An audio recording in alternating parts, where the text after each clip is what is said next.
శరీరమునందు ఏ చైతన్యం ఉన్నదో அதே చైతన్యము సర్వ జీవులు ఎందుకును ఉంటున్నది. దైవத்தினுள் எந்த చైతన్యం உள்ளதோ அதே చైతన్యం அனைத்து உயிரினங்களிலும் கூட உள்ளது. ఆ విధముగా ఉండిన దైవత్వములకు ప్రత్యేకత ఎందుకు ఇవ్వాలి అని కొంచెం సందేహం కలగవచ్చు.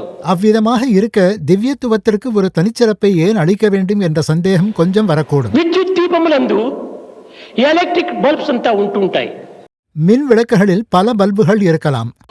ఈ బల్బులు అన్ని కూడా సమానంగానే మనకు గోచరిస్తాయి. இந்த பல்புகள் அனைத்தும் ஒரே மாதிரியாக காணப்படும். కానీ దానిలో అనేక విధమైనటువంటి భేదములు మనకు ఉంటున్నాయి. ஆனால் அவற்றில் பலவிதமான வித்தியாசங்கள் உள்ளன.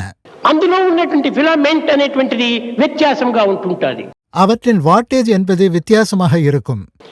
ఈ ఫిలమెంట్ అనేటువంటి దాన్ని 40గా ఉండవచ్చును, 60గా ఉండొచ్చు, 100గా ఉండొచ్చును, 500గా ఉండొచ్చును, 5000గా ఉండవచ్చును.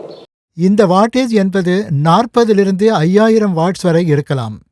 అదే విధంగానే మానవ శరీరం నందు ఈ పంచభూతములు, పంచకోశములు, పంచేంద్రియములు, మలమూత్ర దుర్గంధ మాంసరక్తములు అందరికీ సమానంగానే ఉండవచ్చు. அதே விதமாக மனித சரீரத்தில் இந்த பஞ்சபூதங்கள், பஞ்சகோஷங்கள், பஞ்சேந்திரியங்கள், மலமூத்திரம், மாமிசம், ரத்தம், துர்நாற்றங்கள் ஆகியவை அனைவருக்கும் சமமானவையாக இருக்கலாம். వికల్పము యందు భేదం ఉంటున్నవి. ஆனால் அவரவர் எண்ணங்களிலும் சந்தேகங்களிலும் வித்தியாசம் இருக்கிறது. విచిత్రమైనటువంటి దివ్య శక్తి యందు భేదం ఉంటున్నది. పవిత్రமான విచిత్రமான దివ్య శక్తిயில் வித்தியாசம் உள்ளது.